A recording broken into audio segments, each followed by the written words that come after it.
Okay, welcome back to step 19, part 1, install first brace. We're getting very close to completing the assembly of this project. So you're going to need a impact driver with a number 2 Robertson bit, a drill, cordless or corded, with a 1/8 drill bit in it for pilot holes.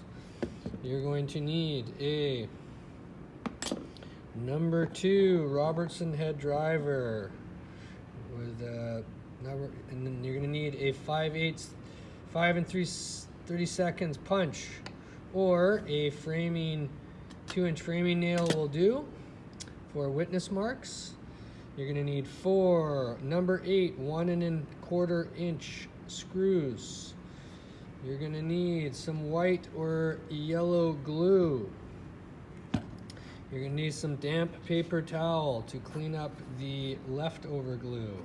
You're going to need an awl or a center punch and a steel rule to align, and a mallet or a hammer, and of course your trusty pencil. What we're going to do here is move over to, so what I have here is I have aligned, I've taken the assembled chair out of the jig, I've flipped it up so the bevel is outside part A's are facing bevel side down, and I've installed 6 spacers, one on the inside here, one over here, and one over here to maintain the proper alignment. One here, one here, one there. And then what I've done is I've used a quick grip to pull the pieces together, and I have taken a measurement over here. This might be slightly different for yours, but I have 141 millimeters, and I come down here and I check that that distance is the same. I can play around with that by adjusting the amount of pull in the quick grip. Okay, next thing, we're going to bring in the folding stool spacer leg brace. Step 19, I bring that in like so. And then I'm going to take my pre-made brace that is the same as the length of the top, and then you're going to bring it over here, line everything up. At this point you should probably call the teacher over to make sure that everything is okay. Once you have done that and you've got the okay, you're going to use a steel ruler or some sort of straight edge to make sure that this edge here is in line with the edge of the stool, and that there is no gap. Hopefully you can see this over here. So what I want to do is make sure that this touches and that this is parallel all the way down. Hold that in place. Grab your pencil, making sure nothing moves. Come over here, find the center of the outside part A. Don't deal with that, the inside part A. Make a reference mark. Also make a tick, a witness mark, so we can come back here and align the same spot later. Bring this mark up, bring it visually up to there. Come over here.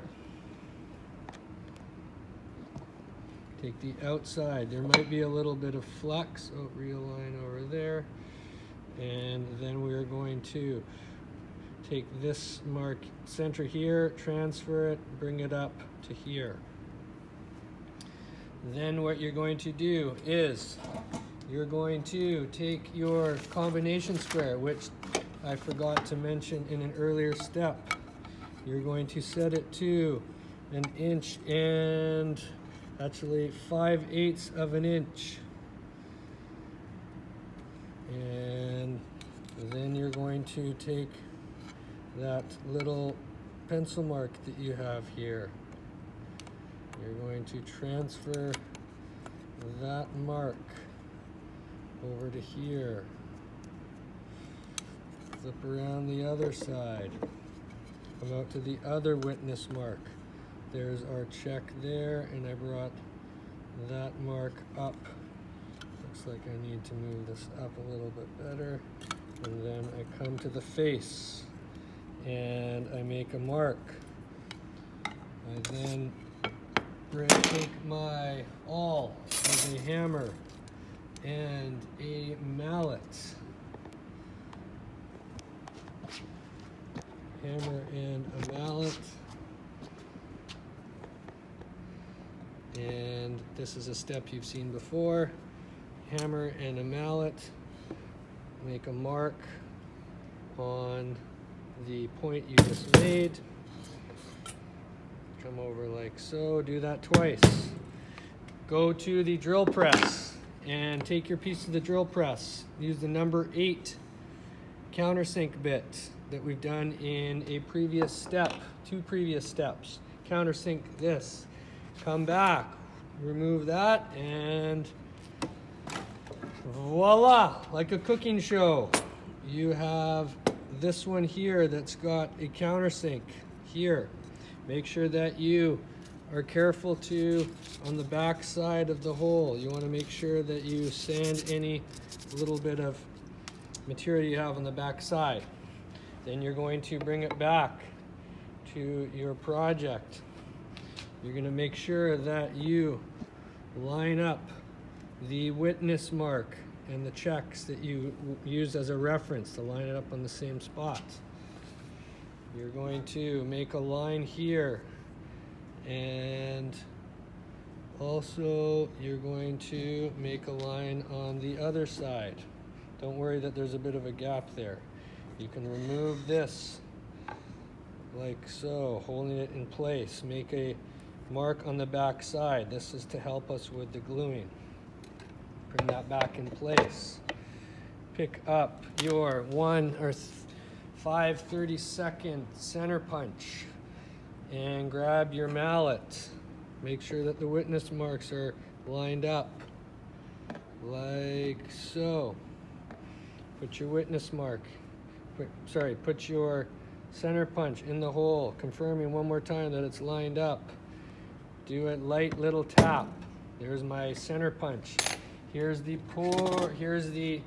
Econo center punch right here. You're too lazy to, or don't have one. Take a nail, a framing nail, which is about the same diameter, and use that. And then you're going to remove that. You're going to pick up your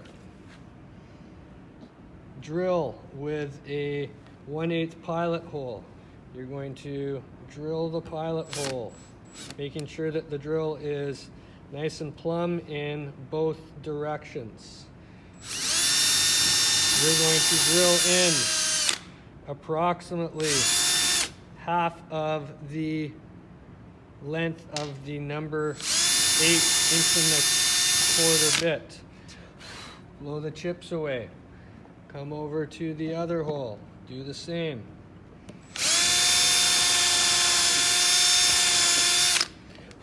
Get all the wood chips away.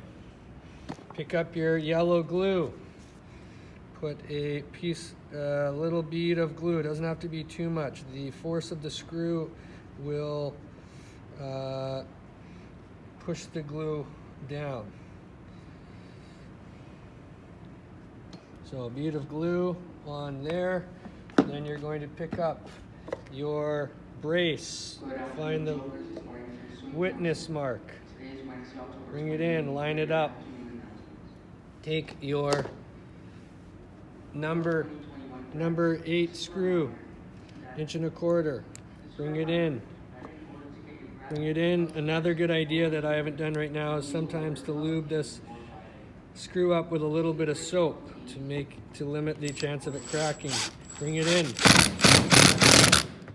Don't overdo it. Don't over tighten it. Bring in the other screw. This one here, you'll notice I have a bit of a gap. I got to push it down. Push it down like so. Put your impact driver down. Put it away. Pick up your number 2 Robertson head driver. Hand tighten this. Hand tighten the other one. Remove the clamp. Remove the brace. Take your damp paper towel. Do a very good job and remove the glue in any of the spots that it might be squeezing out. This will ruin your finish if you don't do a good job. All right, and then we're going to proceed to the other side.